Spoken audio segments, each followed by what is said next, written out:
Ladies and gentlemen, this is your final boarding call for the good ship SS tomorrow.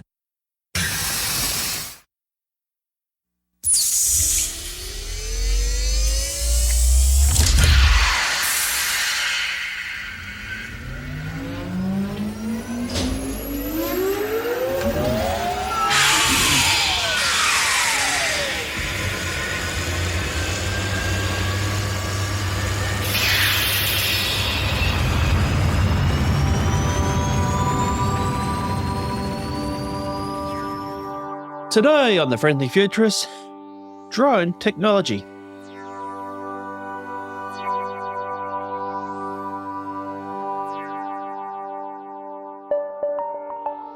And welcome back. Here on the good ship SS Tomorrow, we'd like to deploy some drones to have a glimpse of what the future is like, unobtrusively. Now, when you come to drones, what can you think of?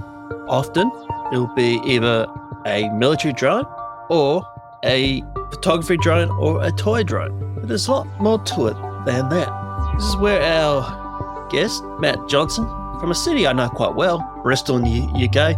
Hello, Bristol. Read me lover. I lived there for 6 months in my 20s. I love Bristol. It's a really great space. Anyhow, Matt is talking today about all things drone. He's from a family of aviators, and there's a lot to it. A lot more uses, a lot more industrial uses. And believe it or not, even when we're building industrial twins in the metaverse, we often rely on drones and satellite imagery to map out and give some real-time visual data. So there's a lot more to it than we think, and there's amazing technology. And Matt is coming up after the break. Welcome back to another episode, and today we've got a very special episode. We have not covered this technology before. I'm talking about drones, and we've got a very special guest, Mat Johnsson. He's over from a city I know quite well, Bristol in the UK. I lived there for about 6 months in my 20s. And Matt, welcome. Yeah, thanks for having me, Dave. Very happy to be here. Did you enjoy Bristol when you were here for 6 months? I did. I used to work at the Walkabout pub. I'm not familiar with this one, but yeah, there are so many good places in Bristol. I think it's near Nail Exchange, next to the markets. Probably gone. Yeah, I can see. This was like in the 2000s. Well, it's a nice place now because there's a lot of technology in Bristol. That's where Airbus and Rolls-Royce and are all based. Yeah. Yeah. Well, I got that feeling when I was living there. They had Airbus and also all these studios and television, movies, and entertainment. I think it's quite a bustling city. It's one of my favourite cities, actually, in the UK. But I'm getting a little bit off track here. Yeah. And the cider. Don't forget the cider. Okay, so Matt, as with all my guests, can you give us a quick rundown about your journey so far and start wherever you want to start? Yeah, sure. Well, so I'm just someone who has always been very passionate about aerospace. I have a dad who has a private pilot license. So when I was really young, I was just going and doing some flying with him in, a small single engine aircraft, and pretty early realized that's where I wanted to do my career. So studied aerospace engineering and ended up having, that dream job that I think a lot of aerospace students have, which is to work in, the secret office where they do cool planes that, nobody hears of until they're released like 20 or 30 years from now. And so I applied for the job to get that in Airbus. It's called Future Projects. So they look at things like electrification, hydrogen, 3D printing, all of these things, but like on very, very big aircraft. It took me 3 years and 10 applications, so 10 rejections before eventually I managed to land that job. And in that period, to try to get it, I started building drones on the side. I built drones because I thought, the way I'm going to get that job, which is so hard to get because I kept on being rejected, was I'm going to get it because I'm going to build drones on the side, planes, effectively, like unmanned aircraft. And I'm going to prove to that secret office that I'm a good aircraft designer. Eventually, it worked. And then I joined that team. And then 6 months after I left, because I realized, it's still Airbus. It's a very big company. It moves very slowly. And it was just a lot more interesting to go start a company, which is eventually what I did at Marble. I started it in 2016 and been just working on this ever since. And what we do is we build drones. You can see on the background. And we use them for maritime monitoring. Very good. Now, obvious question all my listeners bound to ask is, apart from what we're familiar with the military and for recreational uses, what other industries capitalize on drone technology out there? there was a study done a few years ago about imagining how many use cases could drone do, and if you exclude, the military and the recreational, what drones do is, there is logistics, but then outside of that, what drones do is carry sensors, and that could be cameras, that could be sonars, that could be radars, it could be anything. And obviously, they can do it long term cheaper than by carrying it by a human or by a car or a plane or whatever. And so, what people looked at, in the long term, if drones are very, very powerful, autonomous, inexpensive ways of carrying sensor, how many use cases are there? And so when they did that study, I can't remember, they had like a massive market value. And if you look at what's done today, it's only 2%. So far, only a very, very small fraction of what drones can do has been achieved. And there's two reasons. One is the industry is still very immature. It's originally built on radio-controlled aircraft type of technology, and it's slowly transitioning the whole supply chain to being a more proper industrial thing. That's the number one. And the number two is the regulations, because regulations only allow you to fly with the pilot seeing the drone at all time. And obviously that's very limiting because, we only see a few hundred meters away. So it means you're only allowed to fly drones like very close to you. That's why these haven't happened. But yeah, so today, maybe what's interesting is what are the use cases that already exist within, I said there's 2% maybe that have happened of those commercial use cases. And I think a lot of them are going to be in areas where it's safe to fly drones, even though the regulation haven't been fully developed. So that's things like flying at sea. So that's, going to be border control, monitoring of seaweed, monitoring of pollution. But there's other things as well. There's like a monitoring of linear assets. So that's going to be, train lines or highways, which typically run by, mostly in the countryside. So you can fly drones to monitor those assets. So these are like some of the earlier adoption use cases, I guess, in the commercial space. Very interesting. So I guess in a way, drones act like a second set of eyes from, say, satellites, so they can be more closer to the ground with sensors and photography and things like that. Yeah, I guess they go into across multiple layers of resolution and frequency of refresh of your data that you have access to today. An interesting example is something that is difficult to do is quantify the carbon that is sequestered in forests. And it's especially important today because when you want to be able to get carbon credits for, planting trees somewhere, there needs to be traceability so people believe those markets. So more and more people are trying to build ways to check, in a forest where people are saying they're planting trees and they're claiming carbon credits for doing this. People are trying to build tools to monitor that. And typically for doing this, you tend to have multi-layered approach. So you will use satellites, which are going to be, inexpensive, but very large scale and won't be super precise. And then you can use planes or drones that will be a layer below that in terms of, so it's going to be more expensive, but you'll get higher resolution. And then ultimately you also have people on the ground that take samples. And so it goes with what you are saying that drones fit within that kind of data collection stack. And they need to integrate with a ton of other data sources because of this. And I think too that it's very interesting, carbon capture and carbon credit. I mean, I guess it's one way of really just monitoring things, and you can probably do it quite quickly if you just put it up and, watch the forest and see how, even doing a longitudinal study, just seeing how much the grass has grown back. Is there a fire? So I feel it's very, very interesting use cases there. It is in general, when you look at any data collection technology, you want to look at how frequently do you need to do your sampling. So let's say, for example, if you're talking about finding, someone fell off a boat at sea and you want to find that person, you're going to be flying this area every minute. You're going to try to cover it very, very high frequency when you try to look for that person. But if you're trying to scan a forest, obviously you don't need to do it every minute. You can do every month, every quarter maybe. So when thinking about different use cases, that aspect is very important. And in the case of forest, that's where drones maybe are useful on an occasional basis. So you can imagine maybe once a year you go and you do a very, very deep analysis, but then the rest of the year you just use satellite and you calibrate the satellite data using the drone sample you might have done once. I really caught my eye too how you use them at sea, because I guess with, say, stuff like search and rescue, if there's a cyclone or a massive storm, it's probably too risky to send out a helicopter. But I guess a drone takes out the human danger, the human risk out of it. So I think there'll be more of a better way of actually searching and rescuing, say, if a sailor's got stuck out at sea or the boat's sinking. Yeah. So I guess I think of three elements. One is there's actually been some flights of drones in hurricanes, within the very, very high wind speed location. And you wouldn't do that with a manned aircraft. And so drones in that instance help with, the scientific understanding of storms. So for that, like drones are really useful. There's the second thing, as you said, when you have maybe after the hurricane came by, you have destroyed infrastructure. And in that case, maybe your helicopters is damaged, or maybe, the airport isn't reopened or whatever. In that case, you can deploy drones much earlier to do an assessment of how much damage there is.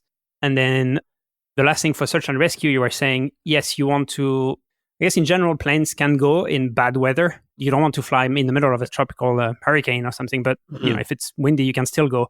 Where drones can make a difference is that because they are cheaper per flight hour, you can deploy more of them. And also you can deploy it more reactively maybe. Because typically a plane won't be where the search and rescue operation is happening. It will be on a base that hopefully is not too far, but sometime that plane needs to actually fly a long time to get to site, then search, and then you run out of fuel, so you need to go back, and you lose a lot of that time. Drones have the potential to be placed in way more locations, so they're always more readily available, and you can deploy them faster.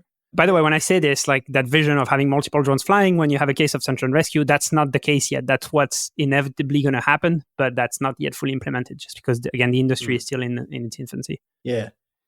And I guess, too, probably delving into the realms of science fiction here, you can not just have one drone, you can have a multiple swarm of drones operating in unison as well. Oh, yeah. I mean, it's not, from a technology standpoint, it's not difficult to do. Like the drone we have, this one here. So, by the way, this is not a scale model or anything. This is the actual aircraft. This flies completely by itself. Like from takeoff to landing, you need to have someone to do the supervision of the aircraft because of regulations, but the drone flies itself. If you remove the requirement for one-to-one monitoring by a pilot, which we have from regulation, and you say, actually, we only need someone just for takeoff and landing because that's really where you would have like a higher risk, then you can imagine one pilot operating like 50 drones or something. And the cost of manufacturing these is also relatively low. The cost of operating is it's just electric. So there's very, very low operational costs. So yeah, it's completely feasible already today to fly like potentially hundreds of these. We haven't done it at that scale, but it's completely possible from a technological standpoint. It's just not the case from a regulatory standpoint, only because if you were to fly 100, you'd need 100 pilots, which becomes like, how often do you need that? But yeah, that's just because of the regulation, not a technological requirement. Oh, I see. So you can't just be like one boss and you can't have dictate, say, fly my minions and let them do their bit. If you have to have one person, one pilot, that's a bit, yeah. I love how regulation works. That's why it's you have development happening in that field very quickly in conflict areas, because at that point, regulations go out the window. So you can just go and use the technology to its full potential. Yeah. Now, I do volunteer work with a lot of young people who are interested in technology. And big question I got from them is, what's some advice if you want to be a budding drone pilot, if you're just in high school? I mean, what sort of courses do you need to consider before becoming a professional drone pilot? So whatever I say, obviously, is going to be very specific to the UK, I think, because I don't know how it is in Australia. It might be a bit different. So, and my answer is based on having done hiring for people to do that job in the UK. And in general, at least today, because the industry is still relatively mature, the best way to learn isn't necessarily through courses, because you can imagine there is always, you said you work in university, right? So there is I'm assuming, my understanding is there's going to be a delay between something becoming new because people are something new comes up, people develop the technology, and then ultimately we realize there's a commercial interest, and then because of the commercial interest, more people need to be trained to do this, and then ultimately when that happens, then the university puts a course to be able to do it. So there's quite a delay, I'm assuming, between something being required and something being taught in university. And right now that delay is such that you're actually much better off just quickly building things by yourselves, prototyping things on the weekend. And the reason this is still valid is because as the industry is relatively new, it's not like the threshold to do interesting things is pretty low. You can buy, an Arduino and flash an autopilot on it and go on the weekend and just build your own drone and you have something flying in 2 days. So when I look for hiring people that design drones or build drones or fly drones, that's what I look for, is people that do that on the weekend, because there's no reason, if you're interested, there's no reason you can't do it by yourself. I mean, obviously degree in aerospace engineering so that you have the fundamental physics understanding, that's very important as well. But if you're talking flying, mostly just the flying, I think you can go and do it yourself directly. Interesting. And is this podcast the future, Matt? How do you see the space in, say, in 5-10 years' time? I think it's inevitable that there's going to be drones everywhere in the background doing things. a bit like the parallel I like to do is with the satellites. So if you look at satellites, maybe 30 years ago, if you were someone who wanted satellite imagery, you had to go and purchase your own satellite or purchase the service of someone who was going to put it in orbit and operate it for you. And then you had to pay for the full usage of that satellite yourself. And because of that, the only people that were using it were probably like defense and security and only also the wealthiest countries. Obviously, today, it's not the case. Like you and I, we could buy satellite imagery right now. We don't need to go and buy our own satellite. The way it works is you have satellites everywhere and more, like constantly just in the background, you don't see them. And the way you interact with them, and you just go and log in onto a website and say, I want data tomorrow in that area. Actually, the way it works for satellites is more like, I want data the earliest as possible, and it's going to be 3 weeks from now, and you will have it with like a 2-day delay or something. But that's how it works. For drones, we're very much in the same stage at early satellite, where if you wanted drone data today, either you decide to buy it yourself, but that would be like, very, very, it would take a long time. You need to figure out the permits and everything, or you just pay someone who will do it for you, but that person will do it just for you. They're not going to go and operate and sell the data to multiple people. So it's a bit early satellites, but long term, to get back to your point, long term, it's going to be some form of robotic hangar, so ground infrastructure, where drones takes off and land vertically, operate themselves. The regulation are sorted, so they don't need to be monitored by anyone. And they will just fly at an altitude where you can't see them, you can't hear them, and they'll just be collecting data about, the health of the field. Is there an accident on the road or like whatever? And all of that will be tapped into through some web interfaces, whether you're like a search and rescue, like, the Coast Guard or you're a farmer. And the cost will be massively lower, you can imagine, because like, again, buying data today for satellites is like probably, I don't know the actual number, but it might be like 1,000 times cheaper than 3 decades ago where you had to buy the satellite yourself. So I think we're headed the same way. It's probably going to take 15, 20 years before we get to that. But that does mean there is a ton of opportunity to build things, to build companies, to build a career, because the technology needs to be figured out, the regulation needs to be figured out, the whole supply chain needs to be figured out. So yeah, I think it's a very interesting industry. Yeah, I guess too, if you can somehow build some sort of open source database for visuals taken by drones, that'll be quite a game changer if that's the case. Yeah, maybe it's similarly to satellites, is you will have different tier of data quality, where you have like the kind of like lowest tier is just available for free. And then if you want something real time in a specific area, then you need to pay for it. It's going to be I think it's going to be interesting to see how it happens. Now, Matt, is there anything I didn't ask but should? I think that was actually pretty comprehensive. Yeah. I can't think of anything on top of my head. Yeah, I think it's a great little introduction to drones. I'm sure as we move on, we'll probably we'll become more and more topics come up with drones, but I think it's a great little introduction. Now, before we go, where else can we find you? Well, the easiest is for the company itself is on our website. So it's www.marble.aero. And then, on LinkedIn, if you want to engage with our content or like reach out if you have any specific question. You were talking about, people looking to learn about the drone space. Yeah, I'll occasionally be happy to answer if someone has a really specific question and is very keen to get in the industry. Fantastic. I'll make sure those in the show notes. Matt, it's been a pleasure chatting to you this afternoon. Yeah, pleasure to talk to you, to Dave. Thank you to Matt for his input, and I'm sure you got a lot out of it. The Friendly Futurist is a podcast whose production has been produced and edited by me, Dave Monk. If you love this show, please give us a 5-star review on your favourite platform. Until next time, friends, remember, stay curious, and the future is user-friendly.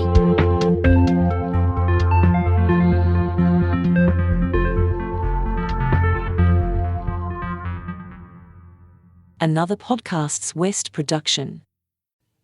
This podcast is just for educational purposes and it's not financial advice. I'm not a financial planner or advisor. Please do your homework and seek professional help before you take on any adventures.